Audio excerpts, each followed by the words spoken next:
আখিরি রসুল তুমি নবী আকরাম, আখিরি রসুল তুমি নবী আকরাম, তোমায় কদমে তাই হাজারো সালাম, নবী তোমার কদমে মোর হাজারো সালাম। আখিরি রসুল তুমি নবী আকরাম, আখিরি রসুল তুমি নবী আকরাম, তোমার কদমে মোর হাজারো সালাম, নবী তোমার কদমে মোর হাজারো সালাম। বলি সুবহানাল্লাহ, জোরে বলেন না সুবহানাল্লাহ। বনের হরিণ আসমান জমিন সবাই তোমায় চিনেছে, সবাই তোমায় চিনেছে, আকাশের ওই মেঘমালা ছায়া তোমায় দিয়েছে, ছায়া তোমায় দিয়েছে, মিশকে আতর যার গায়ের ওই ঘাম। বলি সুবহানাল্লাহ। মিশকে আতর যার গায়ের ওই ঘাম, তোমার কদমে মোর হাজারো সালাম, নবী তোমার কদমে মোর হাজারো সালাম। আখিরি রসুল তুমি নবী আকরাম, আখিরি রসুল তুমি নবী আকরাম, তোমার কদমে মোর হাজারো সালাম, নবী তোমার কদমে মোর হাজারো সালাম। বলি সুবহানাল্লাহ। আবু বকর ওমর উসমান আলী তোমার দিবানা, আলী তোমার দিবানা, বুকে গরম পাথর বেলাল নবীজিকে ভোলে না। বলি সুবহানাল্লাহ, একটু জোরে হবে না? নারায়ে তাকবীর। আবু বকর ওমর উসমান আলী তোমার দিবানা, আলী তোমার দিবানা, বুকে গরম পাথর বেলাল নবীজিকে ভোলে না, নবীজিকে ভোলে না, অন্তরে গাথা তাদের নূর নবীর নাম, অন্তরে গাথা তাদের নূর নবীর নাম, তোমার কদমে মোর হাজারো সালাম, নবী তোমার কদমে মোর হাজারো সালাম, হাজারো সালাম নবী হাজারো সালাম, হাজারো সালাম নবী হাজারো সালাম, নবী তোমার কদমে মোর হাজারো সালাম। ونعوذ بالله من شرور أنفسنا ومن سيئات أعمالنا، من يهده الله فلا مضل له ومن يضلله فلا هادي له، ونشهد أن لا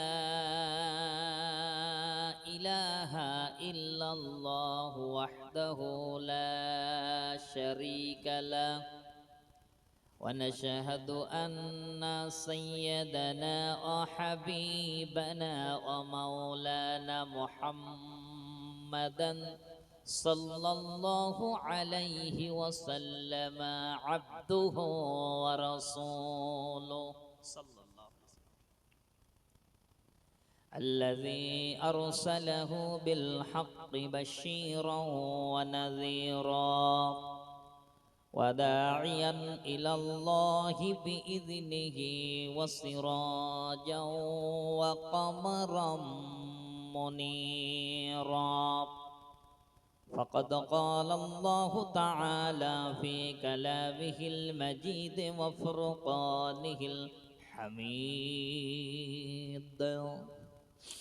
أعوذ بالله من الشيطان الرجيم، بسم الله الرحمن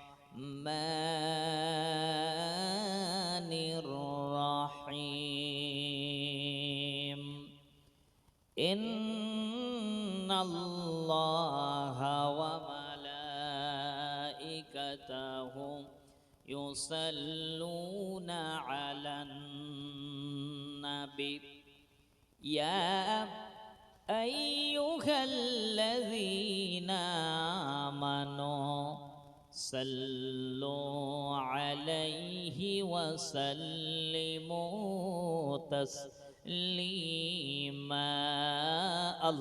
اللهم صل على سيدنا مولانا محمد وعلى آل سيدنا مولانا محمد। রসুলের প্রতি মহাব্বত, ভালোবাসা আমাদের সকলের অন্তরে আছে না নাই? বাবাজিরা আছে না নাই? যদি থাকে সেই রসুলের উপরে মাতোয়ারা হয়ে, প্রেমে মাতোয়ারা হয়ে উচ্চ আওয়াজে সবাই পড়েন আল্লাহুম্মা সাল্লি আলা সাইয়্যিদিনা মাওলানা মুহাম্মদ ওয়া আলা আলি সাইয়্যিদিনা। মক্কা ও মদিনাবাসী, মক্কা ও মদিনাবাসী তারাই কত ভাগ্যবান, নবী পাকের রূপ দেখিয়া কাফেরেরা হলো মুসলমান। আল্লাহুম্মা সাল্লি আলা سيدنا مولانا محمد وعلى آل سيدنا। पैदा होया दिनेर नबी, पैदा होया दिनेर नबी, ना देखिलेन पितार मुख, 6 বৎসর কালে নবী হারাইলেন যে মায়ের বুক। আল্লাহুম্মা সাল্লি আলা সাইয়্যিদিনা মাওলানা মুহাম্মদ ওয়া আলা আলি সাইয়্যিদিনা। সবাই পড়ি বালাগাল উলা বিকামালিহি কাশাফাত তুজা বিজামালিহি হাসানাত জামিউ খিসালিহি সাল্লু আলাইহি ওয়া আলিহি। মশরিক হব্ব মুহাম্মদ সাল্লাল্লাহু আলাইহি ওয়াসাল্লাম মতলাই দীওয়ান মা, मतलाए खरसे देस कस सीनाई सुजान मा बलगल उला बिकमालिही कशाफत दुजा बिजमालिही हसनत जमीउ खिसालिही सल्लु अलैहि वालिही। সম্মানিত আজকের এই বিশাল ইসালে সব মাহফিলের সভাপতি সাহেব, হাজারাত উলামায়ে কেরাম, ফদালায়ে ইজম, সম্মুখ উপবিষ্ট দিনদার ইমানদার মুসলমান ভাই ও বাবাজিরা ও আমার যুবক বন্ধুরা, আলো আধার থেকে আমার কণ্ঠের ধ্বনির আওয়াজ শুনছেন আমার স্নেহময়ী মমতাময়ী মা ও বোনেরা। একটা শব্দ বাদ দিয়ে দিলাম আমি, এখানকার অবস্থা যতটুকু আমি দেখলাম একটা শব্দ বাদ দিয়ে দিলাম, সেটা হচ্ছে পর্দা নারসিনা ধার্মিকা। বলেন আলেমরা, আমি ওটা কিন্তু পর্দার বলি নাই কিন্তু, কেন এরা বেপরা বিয়াদবি করছে, এই কারণে আমি তুলে দিয়েছি ওটা। মা ও বোনেরা, আলোচনার সূচনায় আনুষ্ঠানিকতার মধ্য দিয়ে আমার পক্ষ থেকে হৃদয় নিংড়ানো সালাম, আসসালামু আলাইকুম ওয়া রাহমাতুল্লাহি ওয়া বারাকাতুহু। কি বলেন, এবার সালামের জবাব দেবেন না? এবার দিয়েছেন আপনারা, একটু জোরে বলেন। হ্যাঁ, একটু জোরে বলবেন, যেহেতু আমি একটু চোখের কম দেখি তো একটু জোরে বললে আমি বুঝতে পারবো যে আমার মাহফিলে মানুষ, অনেকগুলো মানুষ আছেন। তো যাই হোক, এখন অনেক আলোচনা আমরা শ্রবণ করছিলাম, জনাব হযরত মাওলানা হুজুরের মুখ থেকে। ঠিক সেই ধারাবাহিকতায় আমরাও আলোচনা করব ইনশাআল্লাহ। যেহেতু আল্লাহ রাব্বুল আলামিন আমাদেরকে আলোচনা করার জন্য দিয়েছেন একটি কিতাব, তার নাম হচ্ছে কোরআন। তার নাম কি? কোরআন। আর এই পিছনে যে মক্তব আছে এতে কি পড়ানো হয়? কোরআন। এজন্যই ঈদগাঁও মক্তব সেটিং আছে মনে হয় নাকি? ঈদগাঁও মক্তব সেটিং করা আছে। আপনাদের বাচ্চারা কোরআন শরীফ পড়ে। কি পড়ে বাবু? কোরআন শরীফ পড়ে। আগে কোরআনের আলোচনা এবং কোরআনের কিছু ফজিলত আমরা আগে শুনে নেই। আল্লাহর নবী বললেন, আল্লাহর হাবিব বললেন, যে ব্যক্তি কোরআন তেলাওয়াত করবে নিয়মিত, সে ব্যক্তির পক্ষে কিয়ামতের ময়দানে কোরআন সাক্ষী দেবে। বলি সুবহানাল্লাহ। আর কোরআন সাক্ষী দিলেই আল্লাহ পাক তাকে জান্নাতি হিসাবে ঘোষণা দিবে। বলি সুবহানাল্লাহ। এজন্যই আল্লামা রুহুল আমিন রাহমাতুল্লাহ আলাইহি তিনি লিখছেন, প্রত্যেকটা মুসলমান নর নারীর উপরে দৈনিক 100 করে আয়াতে কারিমা যেন তেলাওয়াত করা বাধ্যতামূলক। যেমন নামাজ পড়া কি ফরজ, নামাজ পড়া কি ফরজ, ঠিক 100 করে কোরআনে কারিমের আয়াত দৈনিক তেলাওয়াত করাটা উনি এরকম বাধ্যতামূলক ফরজ হিসেবে বলছেন। প্রতিদিন আপনাকে পড়তেই হবে। তাহলে কোরআনে কারিম কিয়ামতের ময়দানে আমার আপনার পক্ষে সাক্ষী দেবে। বলি সুবহানাল্লাহ। দ্বিতীয় নাম্বার হচ্ছে, কোরআনে কারিম যে ব্যক্তি তেলাওয়াত করবেন ওই ব্যক্তির প্রত্যেকটা হরফে হরফে 10টা করে নেকি লেখা হবে। বলি সুবহানাল্লাহ। এখন আলিফ একটা হরফ, লাম একটা হরফ, মিম একটা হরফ। কটা হলো? কটা হলো বাবু? 3টে। কটা হলো? 3টে। আলিফ বললেন 10টা নেকি পেলেন, লাম বললেন 10টা নেকি পেলেন, মিম বললেন 10টা নেকি। কটা নেকি হলো? 30টি। ঠিক এই রকম এই হরফ রয়েছে প্রায় 3 লক্ষের উপরে শুধু হরফ আছে কোরআন শরীফে। বলি সুবহানাল্লাহ। আয়াতে কারিমা তো আছে 6666 কিছু কম বেশি আয়াতে কারিমা আছে। তাহলে দেখা গেল এই আয়াতে কারিমা তেলাওয়াত যিনি করবেন প্রত্যেকটা হরফে 10টা করে নেকি তারা আমল নামায় বসিয়ে দেবেন। এবং যারা তেলাওয়াত শ্রবণ করবেন আল্লাহ পাক তানাদের আমল নামায়ও কিন্তু 10টি করে প্রত্যেকটা হরফের বিনিময়ে নেকি বসিয়ে দিবেন। বলি সুবহানাল্লাহ। তাহলে এই মাহফিলে বসা লাভ না লস? বাবা কি লাভ? তো নাকি যত আয়াতে কারিমা আমি গুনাহগার তেলাওয়াত করব, আপনি শোনার কারণে একই পরিমাণ সওয়াব পাবেন। এবার আপনি আবার একটু যদি বেশি সওয়াব নিতে চান তাহলে কি করতে হবে? যখন হুজুর যিনি তেলাওয়াত করবেন ওনার সঙ্গে একটু ঠোঁটটা মিলাতে হবে। আপনি তো হয়তো সবটা উচ্চারণ করতে পারবেন না, কিন্তু আপনি যখনই জিভটা নিয়ে কষ্ট করবেন না, রাসূল বলছেন যে ব্যক্তির জবান তোতলা ওই ব্যক্তি কোরআনে কারীম তেলাওয়াত করে ডবল সওয়াব পায়। বলি সুবহানাল্লাহ। এই যে আটকে যায় অনেকে, ওই ব্যক্তি যে ব্যক্তি জবান জড়তা আছে, স্পষ্ট নয়, অথচ ওই ব্যক্তি যদি কোরআন তেলাওয়াত করে, একটা সাধারণ ভালো মানুষ কণ্ঠস্বর ভালো, ওই ব্যক্তি তেলাওয়াত করে যে সওয়াব পাবে, যে ব্যক্তি তোতলা কথা ভালো বলতে পারে না ওই ব্যক্তির সওয়াব আরো ডবল লেখা হবে। বলি সুবহানাল্লাহ। এজন্য যদি আপনি চেষ্টা করেন যে আমি তো পারবো না, তবু হুজুর যেভাবে পড়ছে একটু দেখি চেষ্টা করে জিভটা নাড়ায়, আল্লাহ পাক অন্তর নিয়ে বিচার করবে। কি নিয়ে বিচার করবে? অন্তর নিয়ে। চলুন তাহলে কোরআনে কারীমের কয়েকটি ফজিলত আমরা আগে জেনে নিলাম। যে কোরআন যিনি তেলাওয়াত করবেন নিয়মিত তার জন্য কোরআন কিয়ামতের ময়দানে সাক্ষী দিবে। বলি সুবহানাল্লাহ। 2 নম্বরে জানলাম কোরআনে কারীম যিনি তেলাওয়াত করবেন প্রত্যেকটা হরফে হরফে 10টা করে নেকি সে পাবে। বলি সুবহানাল্লাহ।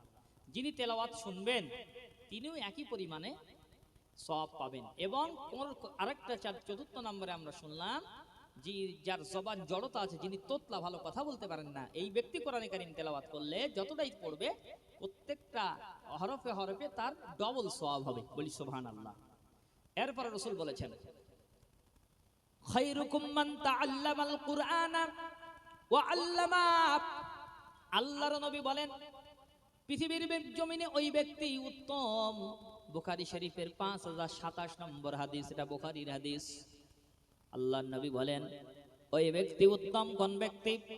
যে ব্যক্তি নিজে কোরআন শরীফ শেখে এবং অপরকে শেখায়, পৃথিবীর জমিনে ওই লোকটি হলো সবচেয়ে শ্রেষ্ঠ।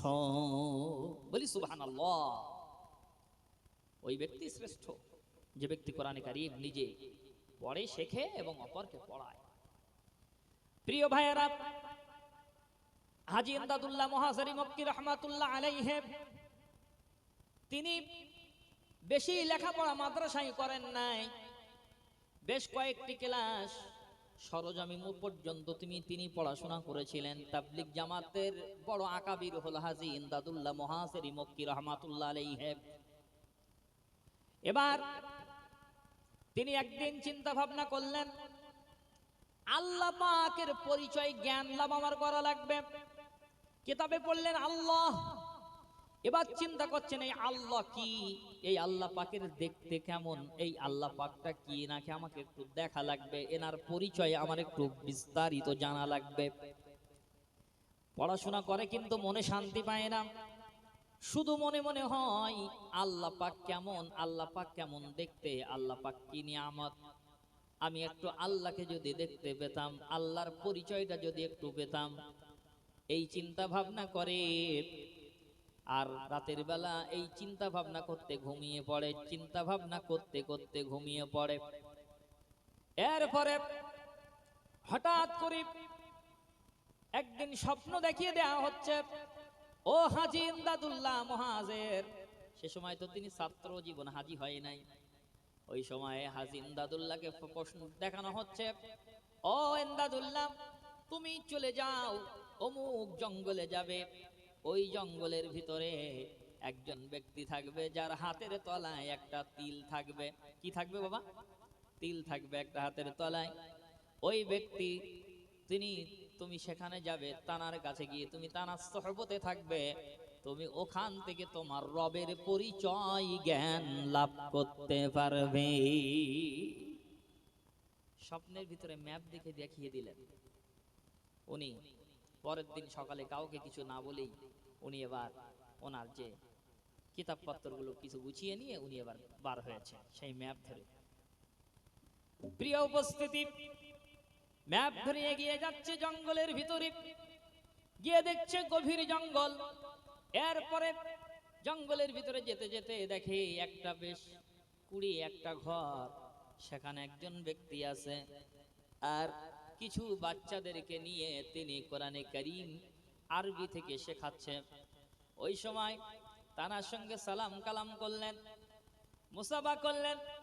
মুসাফার ভিতরে একটুখানি লক্ষ্য করে দেখে নিলেন যে আমার স্বপ্নের সঙ্গে সেটা মিল আছে কিনা। আল্লাহর ওলি ওই সময় বুঝতে পেরেছেন যে আমাকে দেখছে।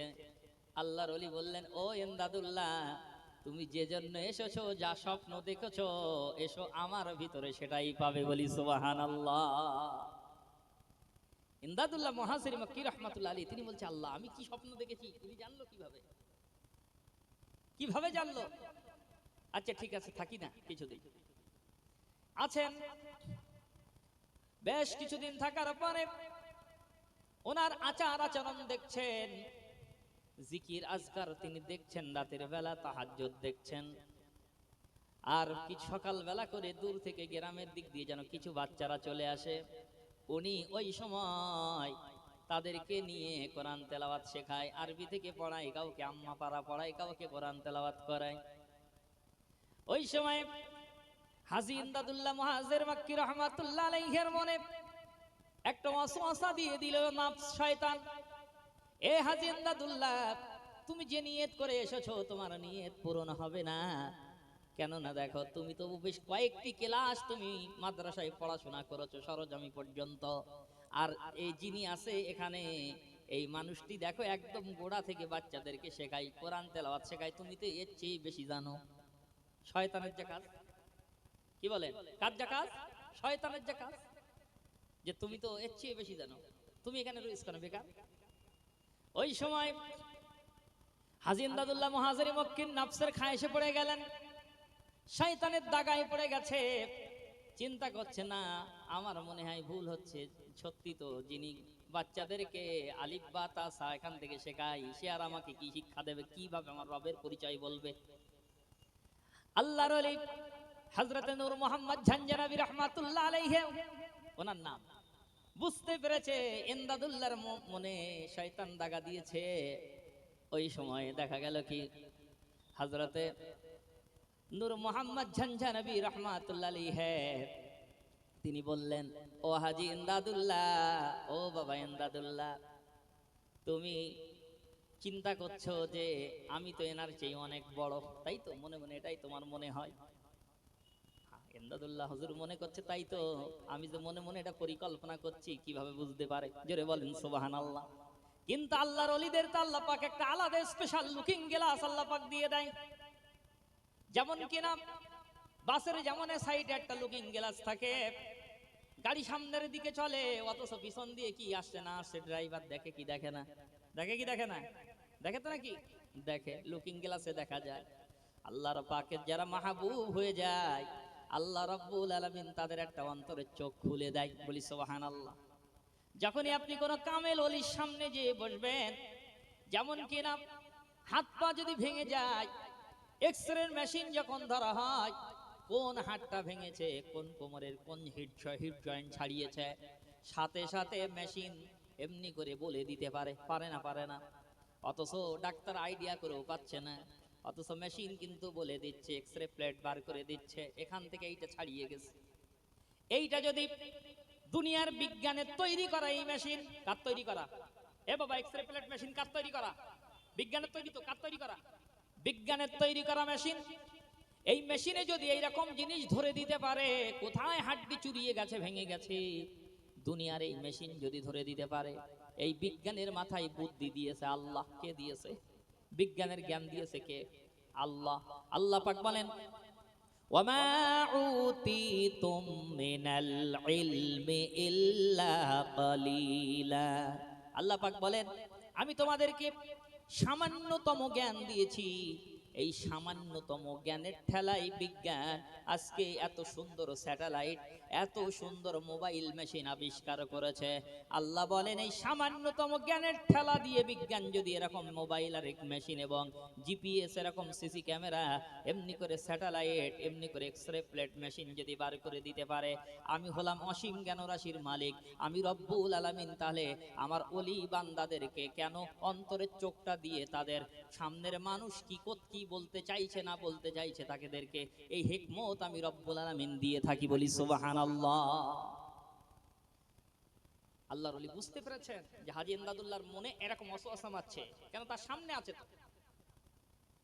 আল্লাহর ওলি বললেন, ও হাজী, ও ইমদাদুল্লাহ মহাজের, বলো তো দেখি, খায়রুকুম মান তাআল্লামাল কুরআন ওয়া আল্লামা। ও হাজী ইমদাদুল্লাহ, বলো তো দেখি এই হাদিসের ব্যাখ্যাটা কি আছে? বলি সুবহানাল্লাহ। ইমদাদুল্লাহ হুজুর ওই সময় বলে, হুজুর এর ব্যাখ্যা আছে পৃথিবীর জমিনে ওই লোকটি সর্বশ্রেষ্ঠ, ওই ব্যক্তি সবচেয়ে ভালো যে ব্যক্তি নিজে কোরআন শরীফ শেখে এবং অপরকে শেখায়। বলে, বাবা এই হাদিসের আমলটা আমি গুনাহগার নূর মোহাম্মদ ঝঞ্ঝানবী করছি। বলি সুবহানাল্লাহ। বসো বসো, দরবারে থাকো বাবা, থাকো, আর কিছুদিন থাকো। থাকলে এবার আল্লাহর ওলি তিনি কিছুদিন পরে বললেন, বাবা যাও, এবার মাদ্রাসায় চলে যাও, এবার মাদ্রাসায় যাও, যাও দেখবে তারপরে কি হয় আমাকে আবার সে জানাবে। মাদ্রাসায় গেলেন, মাদ্রাসায় গিয়ে কিতাব খুলছে, কিতাবগুলো দেখছে সব সাদা পেজ, কোনো অক্ষর নেই, কিচ্ছু নেই, কিচ্ছু নেই, কিচ্ছু নেই, শুধু সাদা, শুধু সাদা। এসে হুজুরকে বললেন, হুজুর আমি তো সে আগে তবু পড়তে পারছিলাম, এখন তার মোটে পড়তেই পারি না, শুধু সাদা দেখছি, কিতাব খুলছে আর শুধু ব্লান ব্লান সব সাদা। আল্লাহর ওলি বললেন, বাবা কাজ হচ্ছে। বলি সুবহানাল্লাহ। এবার আল্লাহর ওলি আবার একটু ফায়েজ ও তাজ দিয়ে দিলেন। এবার তিনি বললেন, বাবা এবার তুমি যে পড়াশোনা করো তো দেখি। এবার পড়াশোনা যখন করছে, ইমদাদুল্লাহ মহাজের মক্কি রহমাতুল্লাহ আলাইহি বলে, হুজুর আমি দেখতে পাচ্ছি হাদিসের কিতাবের অক্ষরগুলো, কোরআনের আয়াতের তাফসীরগুলো আমি যেই না খুলছি, আমি যেন দেখতে পাচ্ছি আমার চোখ দিয়ে পুরো আয়াত শরীফ এবং তার ব্যাখ্যা বিশ্লেষণ আমি অটোমেটিক আল্লাহ পাকের আরশ পাক থেকে যেন দেখতে পাচ্ছি। বলি সুবহানাল্লাহ। আল্লাহর ওলি নিয়ামত দিয়ে দিলেন, হাজী ইমদাদুল্লাহ মুহাজিরি মক্কি হুজুরকে। এজন্যে তাবলিগ জামাতের বড় বড় আকাবির যারা, আশরাফ আলী থানভী রাহমাতুল্লাহ আলাইহির মতো মানুষ ওনার কাছে বায়াত হলেন, বলি সুবহানাল্লাহ। হ্যাঁ, আপনার রশিদ আহমদ গাঙ্গুহি রহমাতুল্লাহ আলাইহির মতো মানুষ হাজী ইমদাদুল্লাহ মুহাজিরি মক্কি হুজুরের কাছে বায়াত হয়ে গেলেন, বলি সুবহানাল্লাহ। বড় বড় আলেমদেরকে নিয়ে তিনি বায়াত করালেন, তার কাছে চলে গেলেন, সোহবত নিয়ে নিলেন। আমি যে কথা বলতেছিলাম, কোরআনে কারিমের গুরুত্ব বোঝাতে গিয়ে এই ঘটনাটা নিয়ে আসছি আমার ভাইয়েরা। এজন্যই সেই কোরআনে কারিম থেকেই আমাদের আলোচনা করা লাগবে, সেই কোরআনে কারিম থেকেই আমরা আজকে আলোচনা করব। এই কোরআনে কারিমের দুশমন হলো শয়তান। কোরআনের দুশমনের নাম কি? শয়তান। সুতরাং সেই শয়তানের ওয়াসওয়াসা থেকে আমরা পানা চেয়ে নিয়ে যথারীতি কোরআন থেকে শুরু করব। সবাই পড়েন, আউযু বিল্লাহি মিনাশ শাইতানির রাজিম, বিসমিল্লাহির রাহমানির রাহিম। বিদারের মরদুদ, শয়তানের অস্ত্র থেকে পানাহা চাই পরম করুণাময় আল্লাহ রাব্বুল আলামিনের নামে শুরু করছি। ইয়া আইয়ুহাল্লাযীনা আমানুত্তাকুল্লাহা হাক্কা তুকাতিহি ওয়া লা তামুতুন্না ইল্লা ওয়া আনতুম মুসলিমুন واعتصموا بحبل الله جميعا ولا تفرقوا واذكروا نعمة الله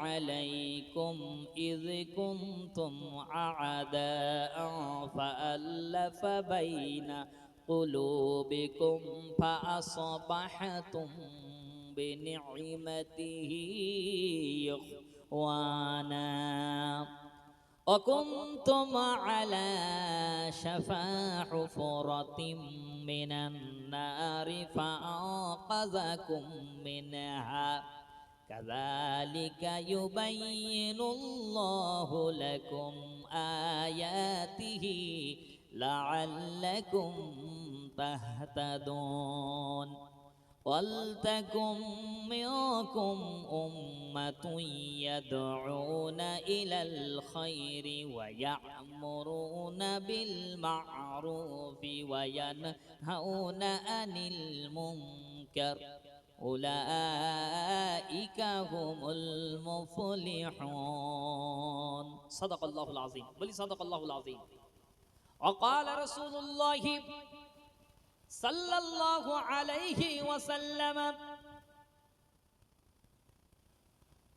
القرآن حجة لك عليك أو كما قال عليه الصلاة والسلام وقال النبي صلى الله عليه وسلم من قال به صدقة ومن عمل به أجرا ومن حكم به عدلا ومن دعا إليه هدي إلى صراط مستقيم أو كما قال عليه الصلاة والسلام আমরা আজকে পবিত্র কোরআনে কারীম সূরা আল ইমরানের 102, 103, 104 নম্বর আয়াতে কারিমা আমরা আজকে আপনাদের সামনে আলোচনা করছি। এই তিনটি আয়াতে কারিমার ভিতরে আল্লাহ রাব্বুল আলামিন আমাদেরকে ঈমানদারদেরকে 7টি কাজের উপদেশ দিয়েছেন। কয়টি কাজের? 7টা কাজের। কয়টা বাবা? 7টা আমলের কথা বলেছেন। এই 7টি আমল আমার আপনার জীবনে করতেই হবে। 7টি আমল যদি আমরা করতে পারি তাহলে আমার আপনার জীবনটা হবে দুনিয়ায়ও সফল কাম, আখিরাতেও সফল কাম। বলি সুবহানাল্লাহ। আমি আগেই বলেছি যে কোরআনে কারীম বড় নিয়ামতের জিনিস। কোরআনে কারীম থেকে আমাদের ওয়াজ করতে হবে। আল্লাহ রাব্বুল আলামিন যারা নাকি এই মেম্বারে ওয়াজ করবেন, এই নবিয়ানা মেম্বারে যারা নাকি ওয়াজ করবেন, আল্লাহ পাক তাদের ব্যাপারে বলছেন ফাযাক্কির বিল কুরআন। আল্লাহ পাক বলেন তোমরা আমার বান্দাদের সামনে যখন কথা বলবে, আমার কোরআনে কারীম থেকেই তোমরা আমার বান্দাদের সামনে ওয়াজ করবে। বলি সুবহানাল্লাহ। তাহলে ওয়াজ করতে হবে কি দিয়ে? কি দিয়ে বাবা? কোরআন। কোরআন একটু কথা বল। কোরআন দিয়ে, কোরআন দিয়ে। প্রিয় ভাইয়ারা, যে কোরআনে কারীমে আল্লাহ পাক আমার আপনার জীবনের সব কিছু বলে দিয়েছেন, কিচ্ছু বাকি রাখে নাই। যে কোরআন আমার আপনার জীবনে যা কিছু প্রয়োজন সব কিছু কোরআনে আছে। পারিবারিক নীতি আছে, আপনার পরিবারটা আপনি কিভাবে চালাবেন এই কোরআনের ভিতরে আছে। আপনার রাজনৈতিক জীবন আপনি কিভাবে পরিচালনা করবেন সেটাও আল্লাহ পাক কোরআনের মধ্যে দিয়েছেন। বলি সুবহানাল্লাহ। এমনকি পারিবারিক নীতি, রাজনীতি, অর্থনীতি, সমাজনীতি, বিচার ব্যবস্থা, ইতিহাস, সবকিছু আল্লাহ পাক রব্বুল আলামিন কোরআনে কারীমের ভিতরে সন্নিবেশিত করেছেন। বলি সুবহানাল্লাহ। সবকিছু আছে বাবু। আপনি এই মাহফিলে এসেছেন তো এলোমেলো হয়ে বসে আছেন, এখানে কিছু, ওখানে দুটো, ওখানে চারটে, এরকম ভাবে বসে আছেন। এই মাহফিলটা সাজিয়ে বসার জন্য আল্লাহ পাক কোরআনে বলেছেন। আল্লাহ পাক বলছেন, ইয়া আইয়ুহাল্লাযীনা আমানু ইযা কিলা লাকুম তাফাসসাহু ফিল মাজালিস। আল্লাহ পাক বলেন, ও ঈমানদারেরা, ও বিশ্বাসীরা, তোমরা যখন কোরআনে কারীমের মাহফিলে উপস্থিত হবে, উপস্থিত হয়ে গিয়া তোমরা কি করবে? তোমরা সবাই সামনের দিকে সম্মিলিতভাবে বসে যাবে। বলি সুবহানাল্লাহ। ছড়িয়ে ছিটিয়ে বসবে না, সামনের দিকে তোমরা সম্মিলিতভাবে বসে যাবে।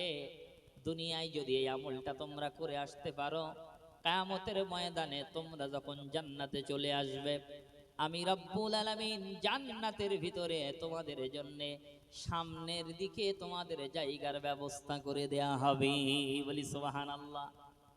পিছনের মানুষরা এসে পিছনে বসবে, সামনের মানুষদের জন্য তোমরা সামনে এসে জায়গা করে নিবে, সমবেত হয়ে বসবে, এলোমেলো হয়ে বসবে না। যেহেতু রাসূল বলেছেন 3 জায়গায় ফাঁকা রাখতে নাই। কয় জায়গায়? এ বাবা, কয় জায়গায়? 3 জায়গায়। নামাজের কাতারে ফাঁকা রাখলে চলবে নাকি? হবে নামাজ? হবে না। কাতার লক্ষ্য রাখবেন, ফাঁকা রাখবেন, এবং কাতারটা যেন কাঁটার মতো সোজা থাকে। কিয়ামতের ময়দানে যারা নাকি কাতার বাঁকা করবে, এই কাতার বাঁকা করা ওয়ালাদের কলিজা খানা কিয়ামতের দিন বাঁকিয়ে দেওয়া হবে। বলো নাউজুবিল্লাহ। কাতার বাঁকা করবেন না, কাতার সোজা রাখবেন, আর কাতারে ফাঁকা রাখবেন না। আর যখন তোমরা স্বামী স্ত্রীতে এক বিছানায় তোমরা যখন ঘুমাবে, খবরদার যেন মাঝখানে ফাঁকা রাখবে না। 3 নম্বরে রাসূল বললেন, যেখানে কোরআনের মাহফিল হবে, ওই কোরআনের মজলিসে যখন উপস্থিত হবে, খবরদার যেন মাঝখানে ফাঁকা ফাঁকা হয়ে বসবে না। কেন? এই মাঝখানে শয়তান বসে তোমাদের মনে ওয়াসওয়াসা দিবে, সামনের লোকের মনে ওয়াসওয়াসা দিবে, পিছনের ব্যক্তিটার মনে ওয়াসওয়াসা দিয়ে তুলে নিয়ে চলে যাবে। যেহেতু কোরআনে কারীমের আলোচনা সহ্য করতে পারে না, তার নামও হলো শয়তান। বলি নাউজুবিল্লাহ। তাহলে কোরআনের মাহফিলে এসে সামনে বসতে হবে না পিছনে বসতে হবে? বাবা, কোথায় বসতে হবে? সামনে। তাহলে একটু সামনে এগিয়ে আসেন আর একটু জিকির করেন, লা ইলাহা ইল্লাল্লাহ। একটু এগিয়ে আসেন বাবাজি, একটু নড়ে চড়ে বসেন, টাটকা বেনিফিট পাবেন আপনি। সেটাও আমি কোরআন থেকে বলছি। লা ইলাহা ইল্লাল্লাহ, লা ইলাহা ইল্লাল্লাহ, লা ইলাহা ইল্লাল্লাহ, সুবহানাল্লাহ, ওয়ালহামদুলিল্লাহ, লা ইলাহা ইল্লাল্লাহ, সুবহানাল্লাহ, ওয়ালহামদুলিল্লাহ, লা ইলাহা ইল্লাল্লাহ, লা ইলাহা ইল্লাল্লাহু মুহাম্মাদুর রাসূলুল্লাহ সাল্লাল্লাহু আলাইহি সাল্লাম। দেখছেন কত সুন্দরভাবে আপনারা গুছিয়ে নিয়েছেন মাহফিলটা। এ বাবা, কষ্ট হচ্ছে নাকি আপনাদের? কষ্ট হয় না তো? চলবে তো নাকি? বিরক্ত হচ্ছেন না তো? চলুন এগিয়ে যাই, একটু বসুন, বিরক্ত হবেন না ইনশাআল্লাহ। এই কোরআনে কারীমের ভিতরে আল্লাহ পাক সব বলেছেন, আপনি যত শুনবেন তত নূতন মনে হবে। বলি সুবহানাল্লাহ। এটা বড় নিয়ম। আপনি কি মনে করেন আমার পরে যিনি আসবেন তিনি এরকম কোরআন থেকে বলবেন, আরো মনে হয় যে ইনিও খুব ভালো বলছেন। এটা কোনোদিন পুরনো হয় না। হুজুর বলেছেন লা তুহসা আজাইবুহু ওয়ালা তুবরা গরাইবুহু। আল্লাহ নবী বলেন এই কোরআন কোনোদিন জীর্ণ হবে না, পূর্ণ হবে না। বলি সুবহানাল্লাহ। দেখছেন না, একটা করে গান ওঠে, কিছুদিন খুব চলে, তারপর আস্তে আস্তে বসে যায়, সে আর মানুষ আর শোনে না।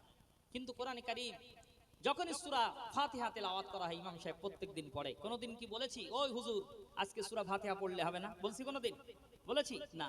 ইমাম সাহেব যখন এই সন্ধ্যার আল্লাহু আকবার আলহামদুলিল্লাহি রাব্বিল আলামিন আর রহমানির রহিম মালিকি ইয়াউমিদ্দিন ইয়াকা না'বুদু ওয়া ইয়াকা নাস্তাঈন ইহদিনাস সিরাতাল মুস্তাকিম সিরাতাল লাযীনা আন'আমতা আলাইহিম গায়রিল মাগযুবি আলাইহিম ওয়ালাদ-দাল্লিন।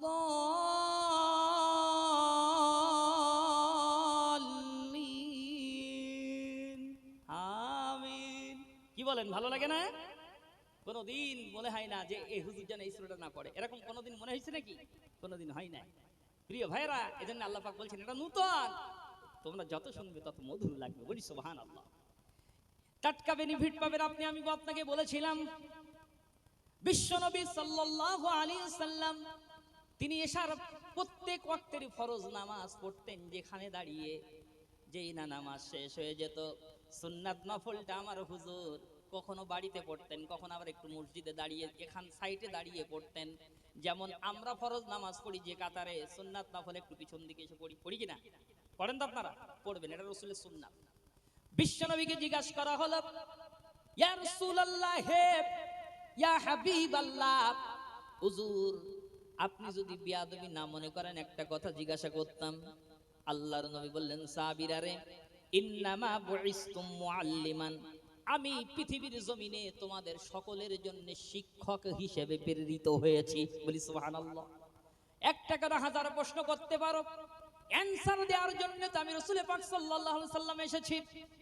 আল্লাহ পাক তো আমাকে জন্যই পাঠিয়েছেন। ওই সময় সাহাবীরা বললেন, হুজুর আপনি ফরজ নামাজ যেখানে দাঁড়িয়ে পড়ান বা পড়ান, হুজুর ফরজ নামাজের সালাম ফেরানোর পরে আপনি চলে এসে সাইটের দিকে দাঁড়ান কেন? হুজুর বিষয়টা কি? ওই সময় আল্লাহর নবী বললেন, শোনো, কিয়ামতের ময়দানে আল্লাহ রাব্বুল আলামিন চারটি সাক্ষী দিয়ে বান্দার বিচার করবে। জোরে বলেন, কয়টা সাক্ষী? চারটি সাক্ষী দেওয়া হবে। এই পৃথিবীতে আমরা দেখেছি আমাদের কোর্টে যখন বিচার হয়, আদালতে যদি সাক্ষী প্রমাণ ওকে থাকে, বিচারকের বিচার করতে সুবিধা হয় না অসুবিধা হয়? কি হয়? সুবিধা হয় না? যদি সাক্ষী প্রমাণ ওকে থাকে, বিচারকের বিচার করতে কি হয়? সুবিধা হয়। কিয়ামতের ময়দানে বান্দার এক একজন এক এক অপরাধ নিয়ে উঠবো আমরা। এজন্য আল্লাহ রাব্বুল আলামিন চারটি সাক্ষী নিয়ে বিচার করবেন। প্রিয় ভাইয়েরা, এক নম্বর সাক্ষী হবে যে আমার আপনারা যে দুই স্কন্ধ, এই যে কাঁধের উপরে দুই ফেরেশতা রয়েছে। কোরআন শরীফ বলছে, ওয়া ইন্না আলাইকুম লাহাফিযিনা কিরামান কাতিবিনা ইয়ালামুনা মা তাফআলুন। জোরে বলেন আল্লাহু আকবার। বলেন আল্লাহু আকবার। লিল্লাহি তাকবীর। নারে তাকবীর, নারে তাকবীর। সিলসিলায়ে ফুরফুরা শরীফ, সিলসিলায়ে ফুরফুরা শরীফ, নারে তাকবীর। আল্লাহ পাক বলছেন, আমি তোমাদের দুই কাঁধের উপরে দুইজন সম্মানিত লেখক নির্ধারণ করে রেখেছি। তারা তোমাদের কৃতকর্মগুলো লিখছে। যেটা ভালো কাজ করছে ডান সাইডের ফেরেশতা লিখছে, যেটা আমি আপনি বদ কাজ করছি, যেটা গুনাহের কাজ করছি, সাথে সাথেই কিন্তু লেখা হয়ে যাচ্ছে। এই জন্য আল্লাহ পাক বলেন, কিয়ামতের ময়দানে ওই আমলনামাগুলো বার করা হবে। এক নম্বর সাক্ষী। কয় নম্বর সাক্ষী? এক নম্বর। দ্বিতীয় নম্বর সাক্ষী হবে, দ্বিতীয় নম্বর সাক্ষী হবে আমাকে আপনাকে কবরে দেওয়ার পরে মুনকার নাকির আসার আগে যে একজন রুমাত ফেরেশতা চলে আসবে। এই ফেরেশতা কাফনের কাপড় থেকে নিয়ে এমনি করে আমল নামা তৈরি করবেন, নিজের হাতে বলবে যে তোমার যে তুমি কৃতকর্মগুলো করেছো এইগুলো তুমি লেখো। ইমাম গাজদালী রাহমাতুল্লাহ আলাইহি তিনি লেখেন, তোমার কর্মগুলো তুমি লেখো। ওই সময় সব কথা সেদিন মনে পড়বে। বান্দা লিখতে থাকবে লিখতে থাকবে, ভালো কাজগুলো খুব তাড়াতাড়ি আমি আপনি লিখে ফেলবো, খারাপ কাজগুলো লিখতে চাইবো না। ফেরেশতার সঙ্গে করে জাহান্নামের দুইটা বিরাট বড় বড় এইরকম আপনার মুগুর বলেন আর হাম্বা বলেন উঁচু করবে আর বলবে একটা বাড়ি মারবো, তুমি লেখো, যদি না লেখো এক বাড়ি মারবো, 70 গজ মাটির তলায় চলে যাবে, আবার ওখান থেকে কান ধরে টেনে তুলে নিয়ে আসবো। বান্দা ফেরেশতার তর্জন গর্জন দেখে বলবে ভাই মারবেন না, আমি লিখছি। এইরকম ভাবে সবগুলোকে লেখা হবে, সমস্তগুলো লিখে এরপরে ফিঙ্গারপ্রিন্ট নেওয়া হবে, ওই কাফনের উপরে ফিঙ্গারপ্রিন্ট নেওয়া হবে। আপনি নিশ্চয়ই ভালো করে জানেন এই যে ফিঙ্গারপ্রিন্ট, এই টিপসইটা কিন্তু নকল হয় না। বলি সুবহানাল্লাহ। নকল হয়? এ কি নকল হয়? সই নকল হয়, টিপসই নকল হয়। তাহলে তো আপনার আধার কার্ড নাম্বার মেরেই তো টাকা তুলে চলে যাবে। দেখছেন না আল্লাহ পাক রব্বুল আলামিন সূরা আম্বিয়ার ভিতরে বলেছেন, আমি আমার বান্দাদের আঙ্গুলগুলোকে স্বতন্ত্র করে দিয়েছি, একটা ফিঙ্গারের সঙ্গে আর একটা ফিঙ্গারের টিপ কোনো মিল হবে না। বলি সুবহানাল্লাহ। কোনোদিন মিল হবে না, যতই আয়ে থাক স্বতন্ত্র আছে, আল্লাহ পাক করে দিয়েছেন। প্রিয় ভাইয়েরা, এই কোরআনের মধ্যে বিজ্ঞান আছে, প্রায় 1000-এর উপরে আয়াত আছে বিজ্ঞানের। বলি সুবহানাল্লাহ। কোরআন আমরা আসলে পড়ি, কিন্তু আমরা তো ব্যাখ্যা বোঝার চেষ্টা করি না, মানে জানি না। দুঃখ এটাই, একটা খবরের কাগজ যদি আমরা পড়ি তাও কিন্তু বুঝে পড়ি, ঠিক কিনা? বুঝে পড়ি না? বুঝে পড়ি, কিন্তু আফসোস না বুঝে যে বইটা পড়ি সেটা হচ্ছে কোরআন, শুধু সওয়াবের নিয়তে পড়ি। কিন্তু না, এখন তো কোরআনের বাংলা তাফসীর বেরিয়েছে, সুন্দর তাফসীর, প্রাঞ্জল ভাষায় তাফসীর বার হয়েছে, আপনি পড়ুন, আপনি বুঝতে পারবেন। আল্লাহ পাক বলছেন, ওয়ালাকাদ ইয়াসসারনাল কুরআনা লিযিকরি ফাহাল মিন মুদ্দাকির। বলি আল্লাহু আকবার। আল্লাহ পাক বলেন, আমি এই কোরআন শেখার জন্য তোমাদের জন্য অত্যন্ত সহজ করে দিয়েছি। বলি সুবহানাল্লাহ। 3 থেকে 4 জায়গায় আল্লাহ পাক এই কথা বলেছেন। কয় জায়গায়? 4 জায়গায় আল্লাহ এই কথা বলেছেন। এই এসএম কথাটা আল্লাহ পাক বলেছেন যে আমি অত্যন্ত সহজ করেছি। আল্লাহ বলছে সহজ, আমি কেন বলবো কঠিন? তাহলে তো বলা ভুল হয়ে যাবে। কি বলেন, ভুল হবে না? একটু চেষ্টা করতে হবে। কি একটুখানি আল্লাহ পাক বলছেন যে আমি যে তোমাদের বিবেক দিয়েছি, এই বিবেকটাকে একটু কাজে লাগাবে। চলুন এগিয়ে যাই, যে কথা বলতেছিলাম। প্রিয় উপস্থিতি, এই জন্যই কোরআনে কারীম আমাদের বোঝার চেষ্টা করতে হবে আল্লাহ পাক কি বলেছেন। আমরা যদি একটু বুঝতে পারতাম, আমার আপনার ভিতরে অন্যায় সংগঠিত হতে পারতো না। কথা ঠিক কিনা? ঠিক কিনা? আসলে আমরা বুঝি না, না বোঝার কারণে আমি আপনি বড় বড় অন্যায় করে ফেলছি। যখন বুঝতাম জাহান্নামের শাস্তি এরকম হবে, আমার এই কাজটা কিরামান কাতিবিন লিখছে, এটা যদি আমার আপনার যদি বুঝতাম, তাহলে কিন্তু এত পাপ আমরা করতাম না। ঠিক কিনা? চলুন এগিয়ে যাই। এবার এই আমলনামায় ফিঙ্গারপ্রিন্টের ছাপ নিয়ে এবার এটাকে কি করা হবে? এইরকম ভাবে গলায় ঝুলিয়ে দেওয়া হবে। গলায় ঝুলিয়ে দিয়ে চলে যাওয়ার পরে মুনকার নেকির হাজির হয়ে যাবে। আমার ভাইয়েরা, বাবাজিরা আমার, এই 2 নম্বর সাক্ষী আপনি অস্বীকার করবেন কিয়ামতের ময়দানে। আল্লাহ বলবেন এটা তোমার টিপসই লেখা আছে, এটা তুমি অস্বীকার করতে পারবে না, আমার ফেরেশতারা বাড়িই লেখা নাই।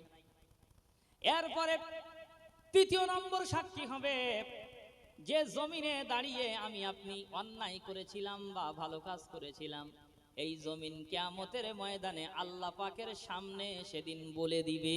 বলি সুবহানাল্লাহ।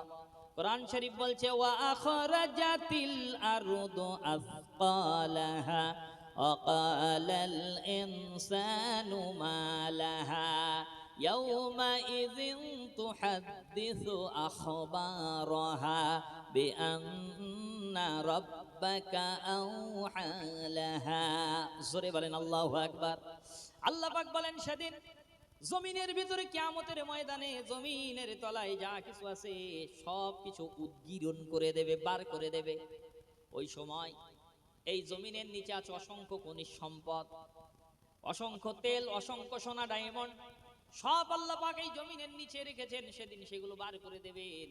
আবার কিছু মুফাসসিররা লিখছে, না শুধু ওগুলো না, এই বান্দা আমি আপনি যেই জমিনে চলাফেরা করে করে যেখানে যে অন্যায় করেছি, সংগঠিত করেছি বা ভালো কাজ করেছি, সেদিন রবের সামনে জমিন প্রকাশ করে দেবে। সেদিন মানুষেরা বলবে, অকালাল ইনসানু মা লাহা। এ জমিন আজকে বলে দিচ্ছ কেন, বলছো কেন, আমার খবরগুলো কেন বলছো? এই জায়গায় বসে আমি মেয়েদেরকে নিয়ে গল্প করেছিলাম, এই হোটেলে থেকে অন্যায় কাজ করেছিলাম, এখানে বসে মদ পান করেছিলাম, আজকে কেন তুমি বলে দিচ্ছ জমিন, কেন বলে দিচ্ছ? ওই সময় জমিন বলবে বিআন্না রাব্বাকা আওহা লাহা, আমার রব আমাকে ওহী করেছে, হুকুম করেছে বলে দিতে, আজকে আমি তোমার কথা শুনবো না, আমার রবের হুকুম আমি পালন করব, বলি সুবহানাল্লাহ। এই জমিন সেদিন কথা বলবে, জমিন কথা বলবে। আজকে বিজ্ঞানের তৈরি করা মোবাইল মেশিন সেও কিন্তু কথা বলতে পারে, পারে কি পারে না? পারে কি পারে না? বিজ্ঞানের তৈরি করা কম্পিউটার কথা বলতে পারে না? পারে না? পারে, একদম স্পষ্ট আওয়াজে কথা বলে। ওই যে রেল স্টেশনে যে ঘোষণাগুলো দেওয়া হয়, ওগুলো কি আপনি কি মনে করেন ওগুলো কি মুখে মুখে ঘোষণা করা হয় নাকি? ওগুলো আগে করা হতো, এখন আর না, এখন আর মুখে বলে না, ও সব সেটিং করা আছে, অথচ সুন্দর টাইমে টাইমে ঘোষণা করে দিচ্ছে। সেটিং মেশিনেই করছে, কিন্তু সব মেশিনে হচ্ছে। এই মেশিন বানিয়েছে বিজ্ঞান। কে বানিয়েছে? বিজ্ঞান। এই বিজ্ঞানের মাথায় বুদ্ধি কে দিয়েছে? আল্লাহ পাক দিয়েছে। তাহলে যে বিজ্ঞান এই মোবাইল দিয়ে কথা বলাতে পারে, যে বিজ্ঞান ওই বিভিন্ন মেশিন দিয়ে কথা বলাতে পারে, সেই আল্লাহ রাব্বুল আলামিন যে বিজ্ঞানের মাথায় বুদ্ধি দিয়েছেন, সেই আল্লাহ রাব্বুল আলামিন এই জমিন থেকে দিকে দিয়ে কথা বলাতে পারবে না? পারবে না? পারবে না? পারবে না? অবশ্যই পারবে। শুধু পারবে না, অবশ্যই পারবে। এটা স্বীকার করতে হবে। কষ্ট হচ্ছে নাকি বাবা? অসুবিধা হয় না তো? চলুন এগিয়ে যাই। প্রিয় উপস্থিতি, আসুন এগিয়ে চলে যায়। যে এরপরে তৃতীয় নম্বর সাক্ষী হলো জমিন। এই জমিন সেদিন বলে দিবে।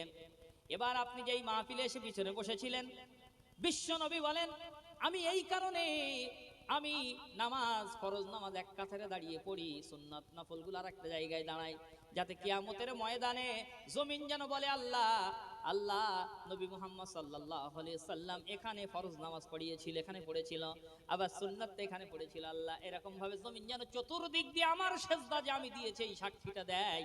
এই কারণে আমি একটু জায়গা চেঞ্জ করে করে দাঁড়াই, বলি সুবহানাল্লাহ। এজন্যই সেই রাসূলের অনুসরণ হিসাবে আমরাও জায়গাটা চেঞ্জ করে দাঁড়াই। এবার আপনি পিছনে ছিলেন, ওখানকার জমিনও কিয়ামতের দিন বলবে আল্লাহ, এখানে বসে বসে শুনছিল। তারপর ওই বসিরহাট থেকে আব্দুল মাতিন সাহেব এসে আপনার কোরআনে কারীমের সূরা মুজাদালার 11 নম্বর আয়াতে কারিমা তেলাওয়াত করে যেই না বলেছে যে সামনের দিকে আল্লাহ নির্দেশ দিয়েছে, সাথে সাথে আল্লাহ কোনো রকম বিলম্ব করে নাই, ছুটে চলে আসছে, সে সামনে বসে গেছে। সামনের জমিনও বলবে হ্যাঁ আল্লাহ এসেছিল, আমি সাক্ষী দিচ্ছি। পিছনের জমিনও বলবে হ্যাঁ আল্লাহ আমার এখান থেকে চলে গিয়েছিল, আমি সাক্ষী দিচ্ছি, বলি সুবহানাল্লাহ। তাহলে টাটকা বেনিফিট পাওয়া গেল না? গেল না? কিয়ামতের ময়দানে এটা দেখা যাবে ইনশাআল্লাহ।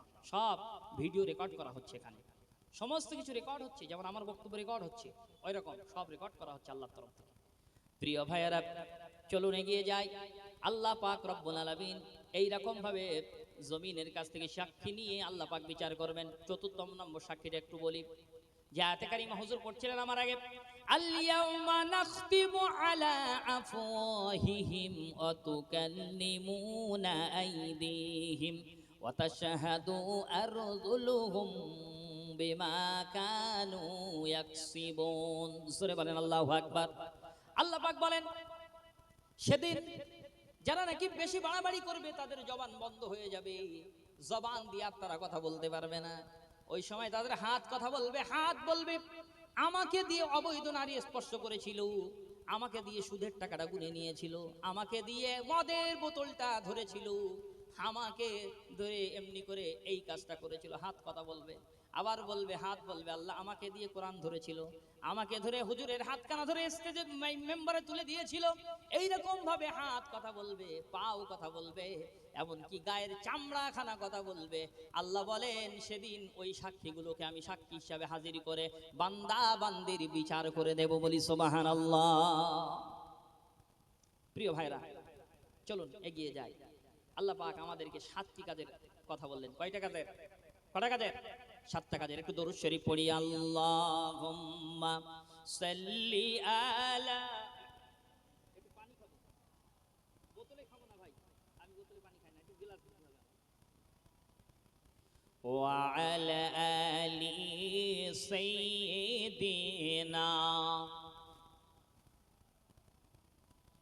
আখিরি রসুল তুমি নবী আকরাম, আখিরি রসুল তুমি নবী আকরাম, তোমায় কদমে তাই হাজারো সালাম, নবী তোমার কদমে মোর হাজারো সালাম।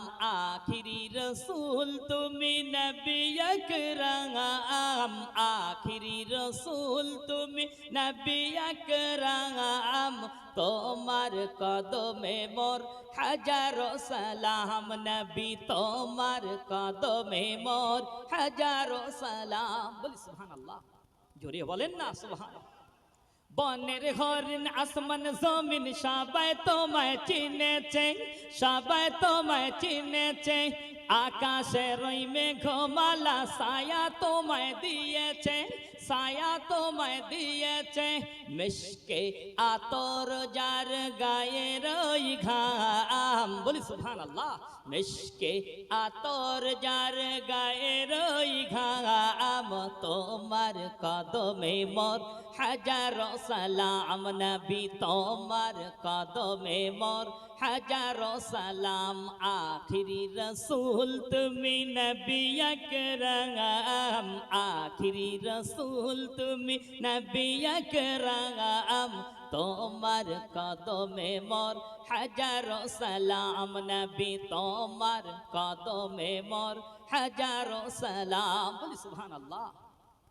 আবু বাকর ওমর ওসমান আলী তোমার দিবানা, আলী তোমার দিবানা, বুকে গরম পাথর বেলাল নবীজিকে ভোলে না। বলি সুবহানাল্লাহ, একটু জোরে হবে না? নারায়ে তাকবীর।